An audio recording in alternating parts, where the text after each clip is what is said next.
Sri Aurobindo is introducing us to Savitri. And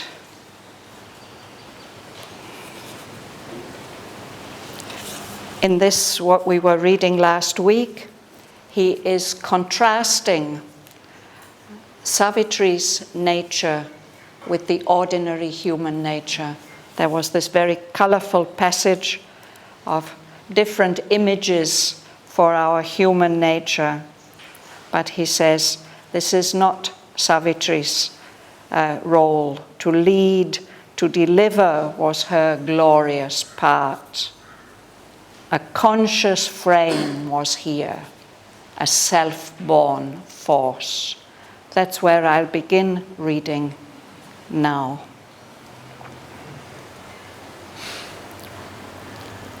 In this enigma of the dusk of God, this slow and strange, uneasy compromise of limiting nature with a limitless soul, where all must move between an ordered chance and an uncaring blind necessity.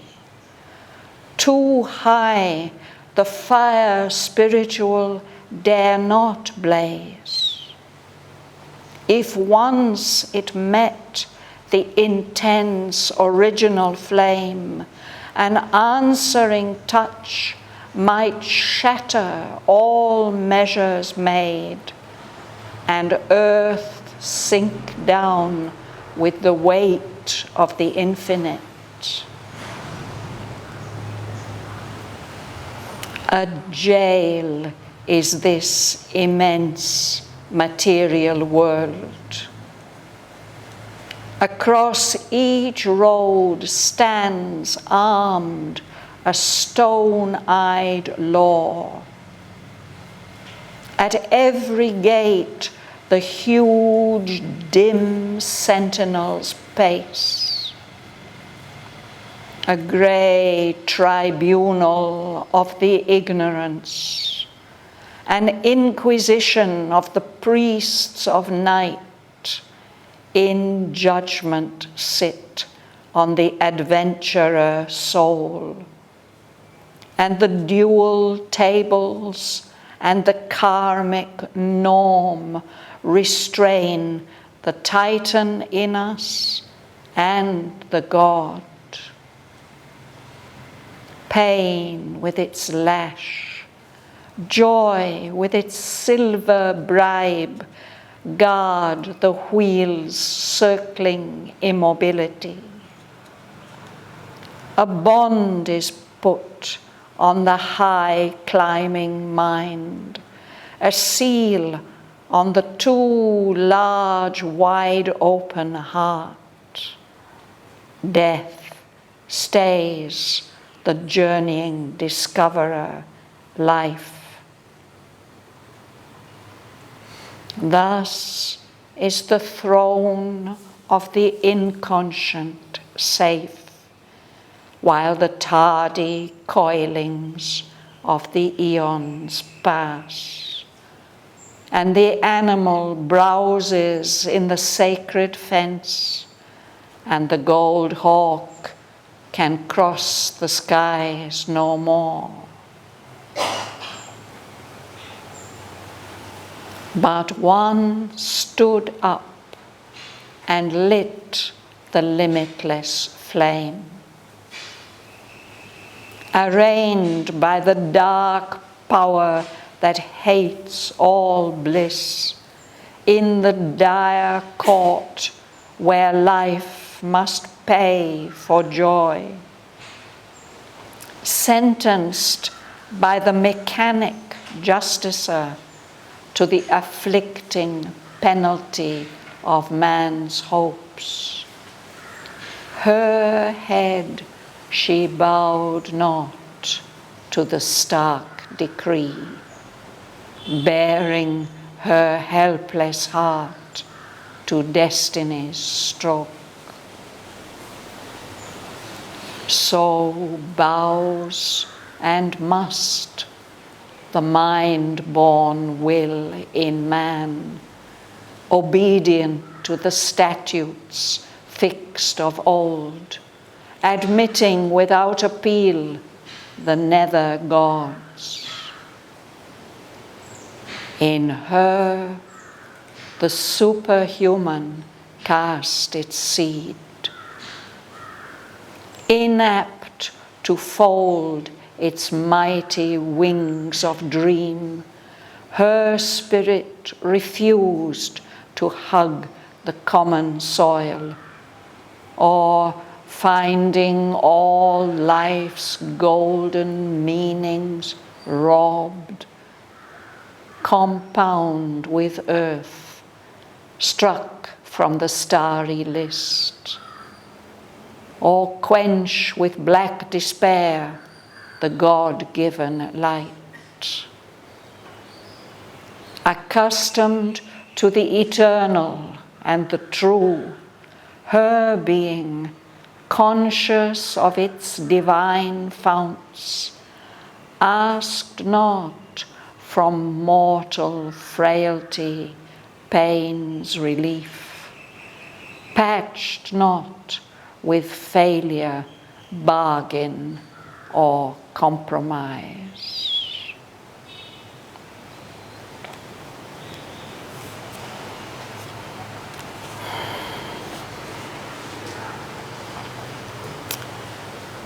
You'll start, Bebe. In this enigma of the dusk of God, this slow and strange, uneasy compromise of limiting nature with a limitless soul, where all must move between an ordered chance and an uncaring blind necessity, too high the fire spiritual dawn not place. So Sri Aurobindo is speaking about our human life. He says it's a riddle, an enigma, a puzzle, and it's also a dusk of God, a twilight. We don't have the full light, nor are we in complete darkness. It's a twilight. And this world and the life that we live, he says, is a compromise, an uneasy compromise between nature, what evolutionary nature makes of us, limiting our capacities and possibilities. But there we also have within us a limitless soul. So our life and an experience is this slow and strange, uneasy compromise of limiting nature with a limitless soul. Here in our human world, everything has to move between, on one hand, chance. Things seem to be random and to happen by chance, and yet there also mysteriously seems to be some kind of order in this randomness. And on the other hand, we feel that everything that we do, everything that happens, is fixed and determined. There's a kind of necessity that's set up by the laws of nature, which have been determined from the beginning of the universe. No? So there's this movement of our life between what has to happen and what seems to be unpredictable and random. So in this world of duality and confusion and dusk of ignorance, the fire spiritual dare not blaze too high. It can't become too conspicuous and strong and bright, he says. Is it clear? Anybody would like to ask anything about this sentence?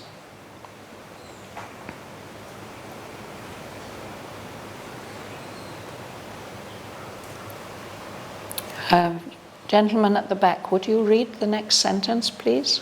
Yes. Yeah, we were at the... We Once read.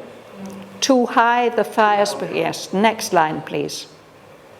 If once it met the intense original flame, an answering touch might shatter all measures made, and earth sink down with the weight of the infinite. Yes.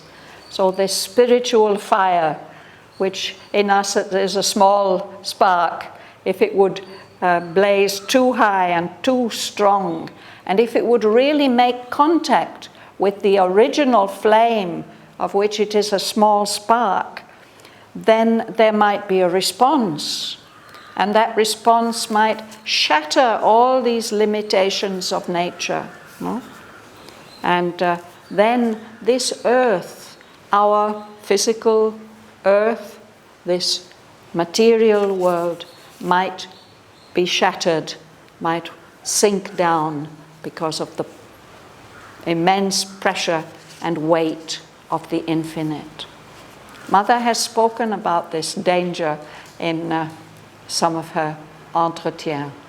Know that she is always trying to keep a balance and a measure, that if too much of the original flame would pour down on earth, there would be a destruction that would prevent the gradual evolutionary movement forward.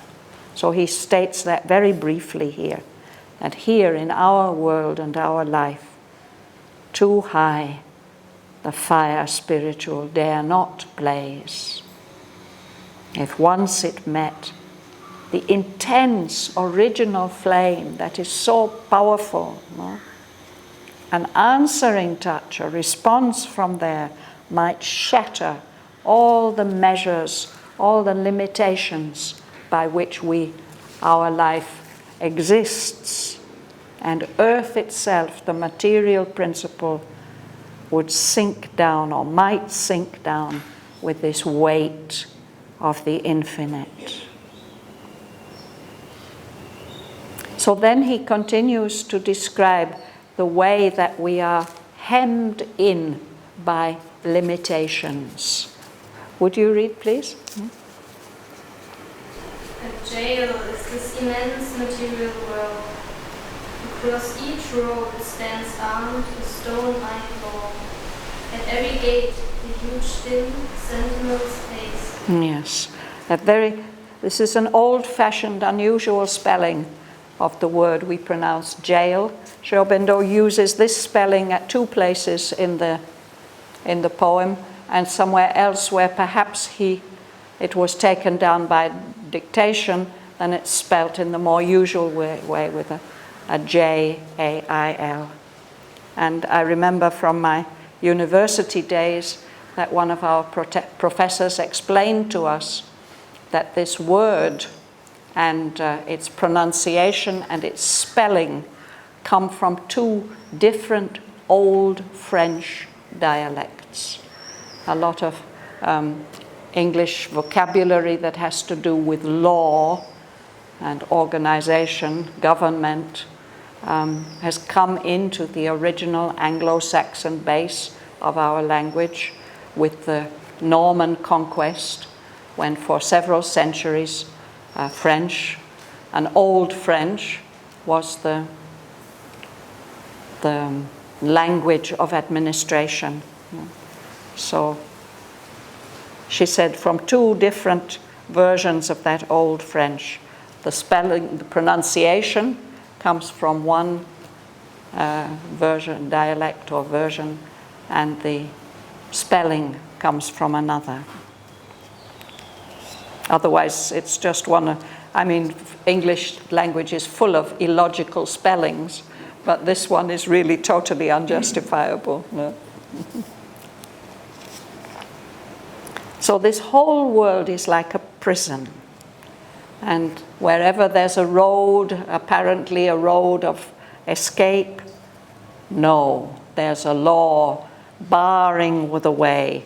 He personifies this law. It's a guard with stone eyes.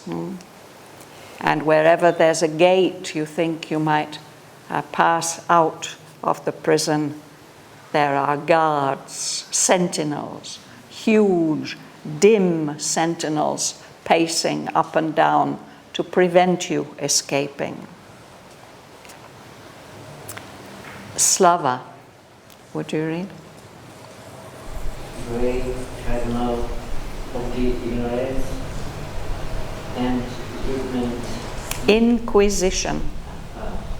And inquisition for the price of life and ignorance on the adventure soul and the dual tables in the current norm restrain the titan in us and the God.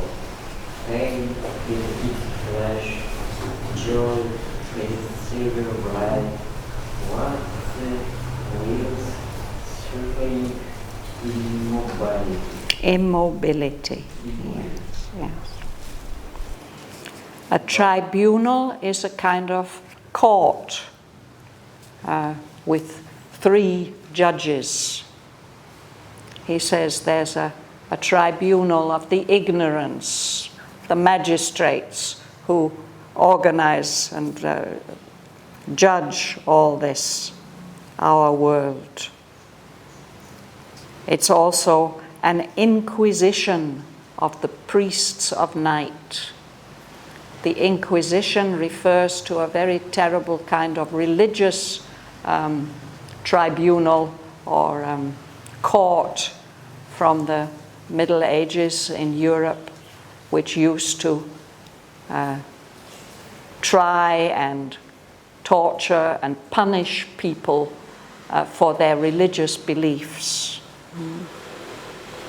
So there's something like that, a very terrible court which is sitting on judgment on every soul that wants to adventure beyond these limitations of the natural world. And the laws that they rely on, these tables, when we read the word tables, we think of the laws of Moses carved on stone, tablets where the laws are written in stone, they can't be changed. Here it's the dual tables, the laws that have to do with the duality, the oppositions. We are governed by opposites, good and bad, truth and falsehood, right and wrong, high and low, black and white, night and day. We live in a world of dualities and oppositions. So there's a law of duality. And there's also something like the karmic norm. Norm is a standard. So it limits the very amount of variation that there can be. You have to just be within within the limits of this norm. You can't go beyond it this way or that way, higher or lower. So that those norms, those standards maintained by the rule of karma, of consequence, the consequence of actions, these are restraining, they are holding back our superhuman tendencies, the titan in us, the magnified ego that would like to claim the whole world for its property and its food, and the God, the divine part in us. Both of these superhuman tendencies within us are restrained by these material norms, the norms of nature. And the gods use different methods to keep us within those norms. One method is pain. We won't go too far in this direction because we fear the suffering it will bring. And there's also a bribe. They will pay us, not in gold, but in silver, to stay within the limits. They allow us a small amount of transient joy to keep us within the limits.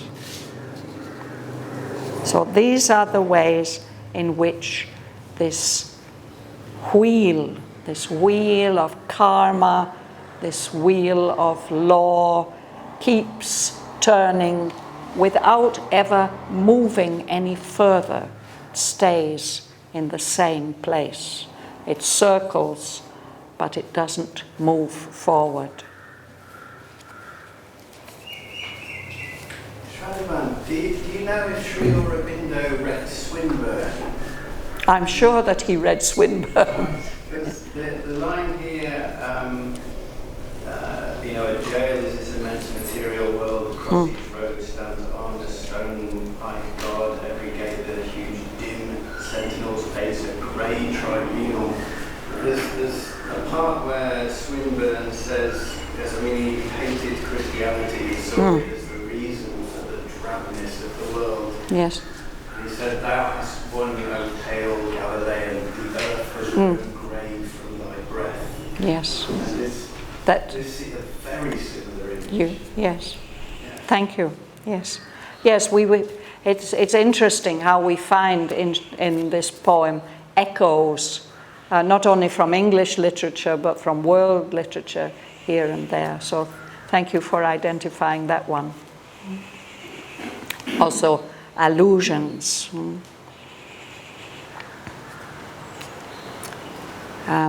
Mila. Bhavan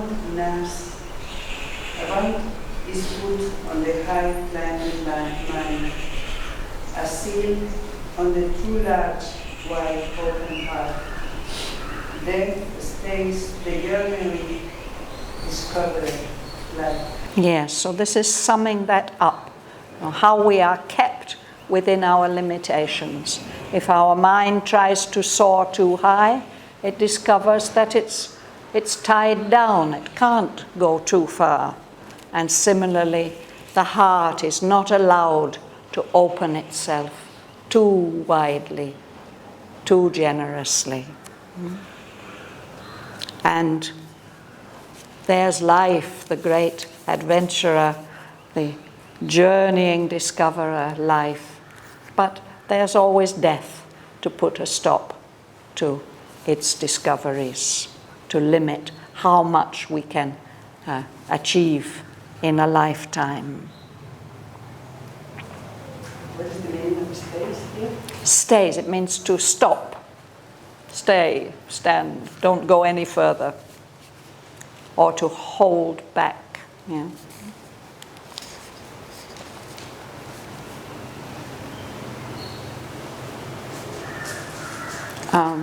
Gentleman behind Mila, would you read, please? Will you read?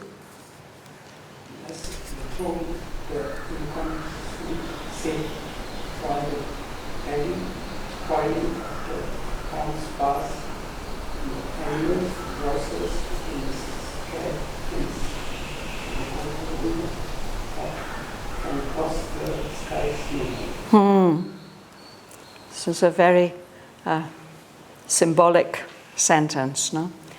So he says, these are the ways in which the throne of the inconscient, it means the rule of the inconscient, the subconscious, the rule of the material world, in fact, is maintained. And time goes on. Eons are enormous, huge stretches of time. They go round and round in circles or perhaps in spirals, but it's happening so slowly, so tardily. The eons pass, and all this time, the animal our animal consciousness. We're kept confined in this sacred fence. It's an allusion to the way that an animal was chosen for the Vedic sacrifice and would be kept within a special enclosure. And because of these limits, the gold hawk, the wonderful, high-flying, powerful bird that is our soul, can't cross the skies anymore. It's tied down.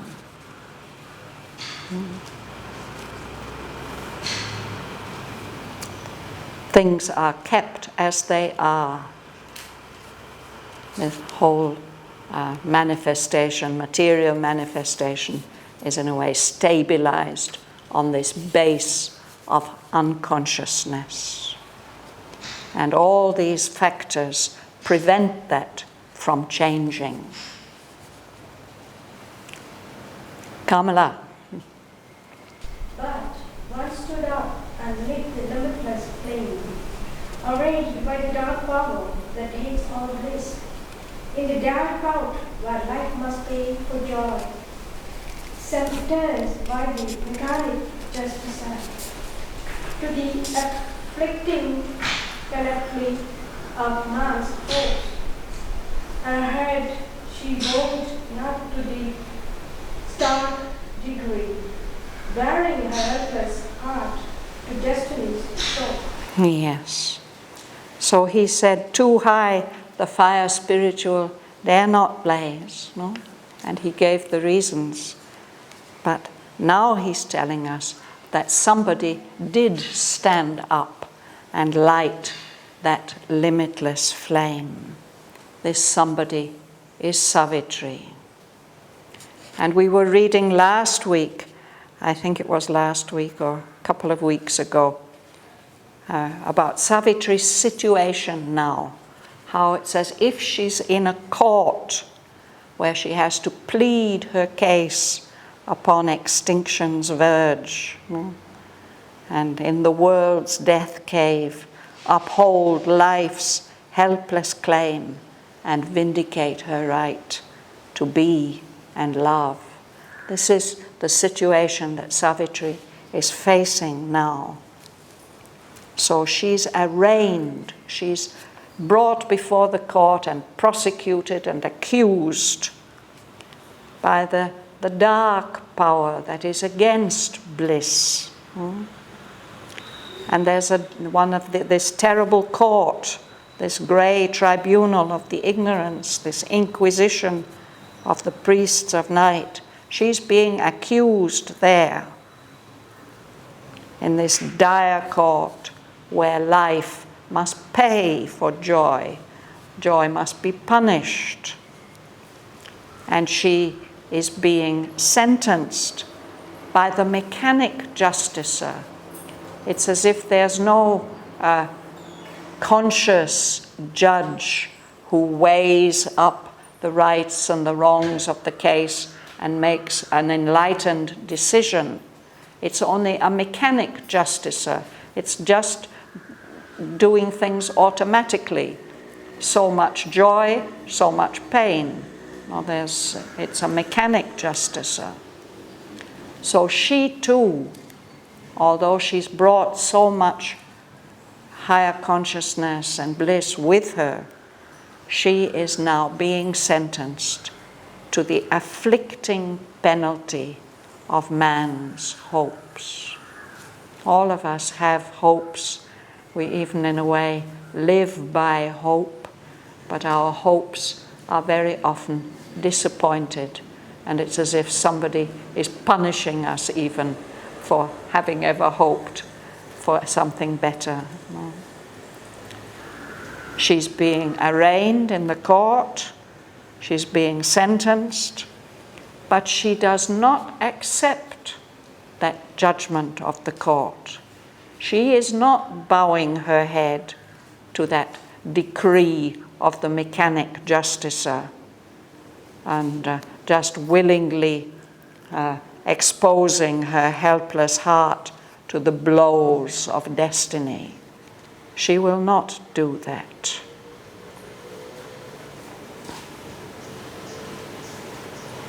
Youngmi.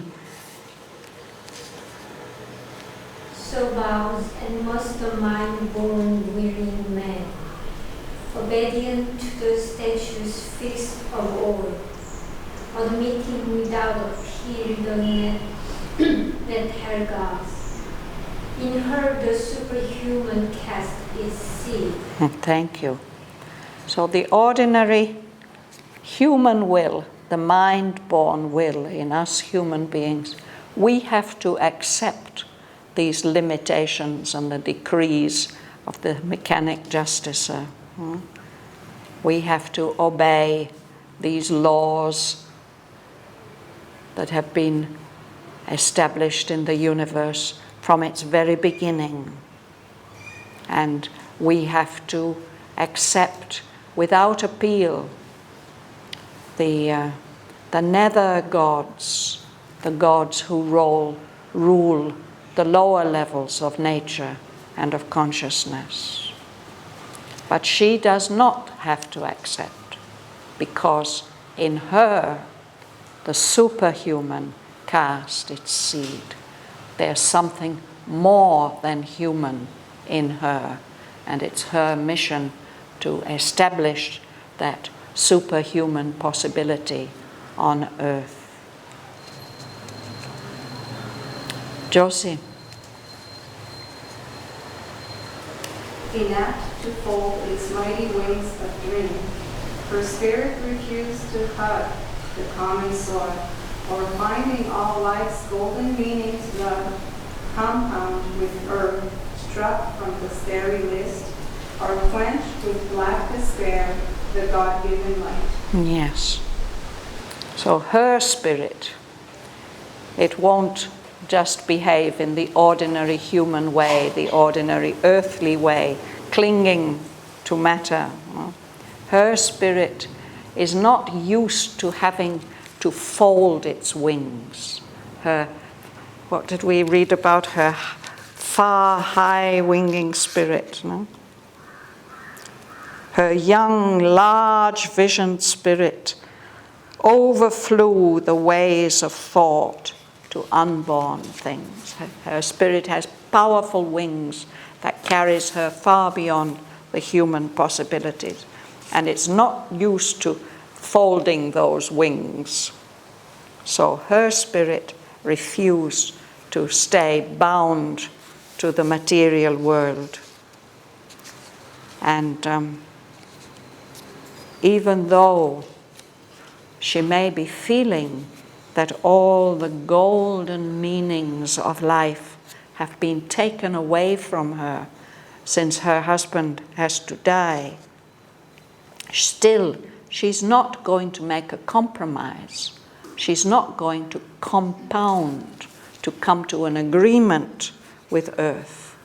She's not going to allow her name to be struck off from the starry list, the list of the high beings who represent truths, great truths. And she will not put out that God-given light that she's carrying with her. She won't allow it to be put out by any feeling of black despair. Matthew. Accustomed to the eternal and the true, being conscious of its divine fount, ask not from mortal frailties pain relief, patch not with failure, bargain, or compromise. Yes. Her spirit is accustomed, it's used to what is eternal, what is eternally true. Her being is conscious of its divine origin. So she is not asking, as we might do. We would say, no, it is too much for us. I'm only human. We would ask the relief of suffering through our mortal weakness. We will say, no, it's too much to bear.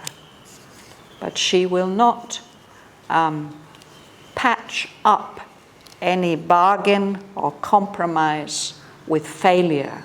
She's not going to even accept the idea of failure. We will see it's so amazing through the course of the poem, this insistence of Savitri's on achieving her aim. She's not going to give it up in the face of any obstacle.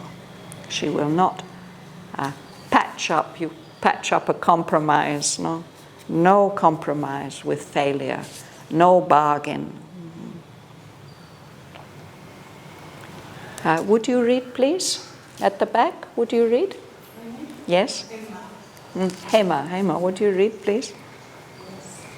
The work she had to do, the work to speak, writing the unfinished story of her soul, in thoughts and action read in nature's book. She accepted not to close the luminous page, cancel her commerce with eternity, or set its signature of weak assent to the good balance of the world's chains. Yes.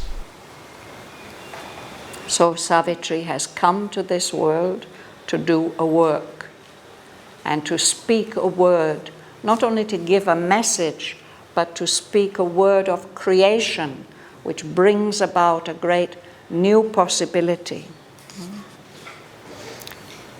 What she's doing by coming to earth like this is writing the unfinished story of her soul. She has more work to do, more things to achieve, and she's writing that story in thoughts and actions that will make a lasting impression in the story of nature, as if nature is a book in which the history of the world is being written, and these words of her thoughts and action, they're being engraved, permanently marked in the history of the world. So she's not going to close that page full of light, that page of her story that she's at now. And she's not going to cross out her communication, her exchange with eternity. And she's not going to give her signature, agreeing to the way the economy of nature. We read that also now at the bottom of page 12. Altered must be nature's harsh economy. Here we just had the end of the year and we all have to prepare our accounts and so on. And when the accountants have put it all in order, then we have to sign. Say, yes, it's right. But Savitri is not going to give that signature of assent to say, yes, this is how it can be. She's looking for a completely different kind of economy in nature. I think we'll stop there for today. In this enigma of the dusk of God, this slow and strange, uneasy compromise of limiting nature with a limitless soul, where all must move between an ordered chance and an uncaring blind necessity. Too high the fire spiritual dare not blaze. If once it met the intense original flame, an answering touch might shatter all measures made, and earth sink down with the weight of the infinite.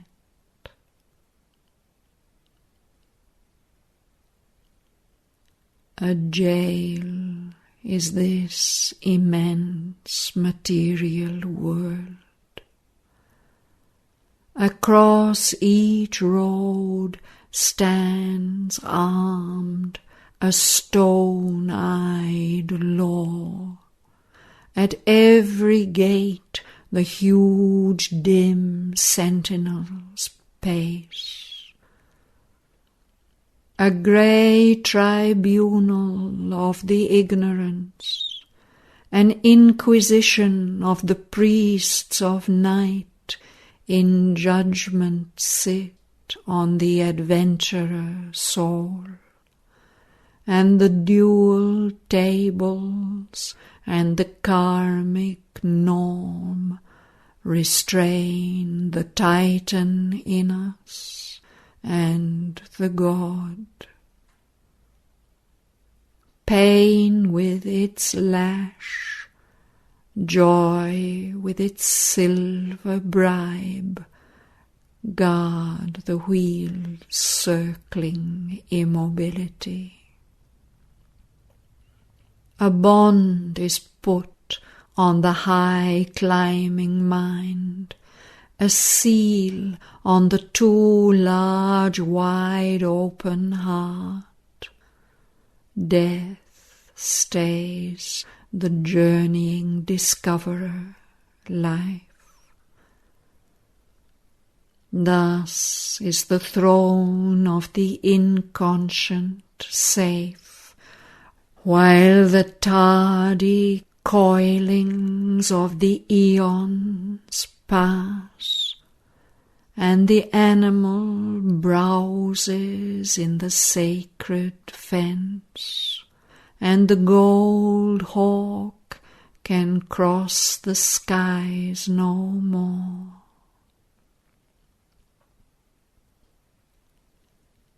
But one stood up and lit the limitless flame. Arraigned by the dark power that hates all bliss, in the dark court where life must pay for joy, sentenced by the mechanic justicer to the afflicting penalty of man's hopes, her head she bowed not to the stark decree, bearing her helpless heart to destiny's stroke. So bows and must the mind-born will in man, obedient to the statutes fixed of old, admitting without appeal the nether gods. In her the superhuman cast its seed, inapt to fold its mighty wings of dream. Her spirit refused to hug the common soil, or, finding all life's golden meanings robbed, compound with earth, struck from the starry list, or quench with black despair the God-given light.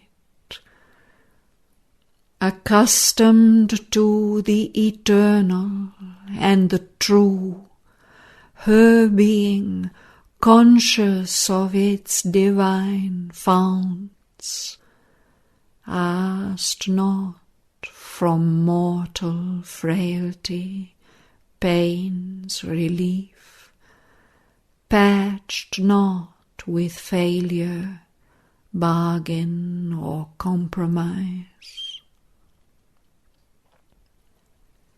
A work she had to do, a word to speak,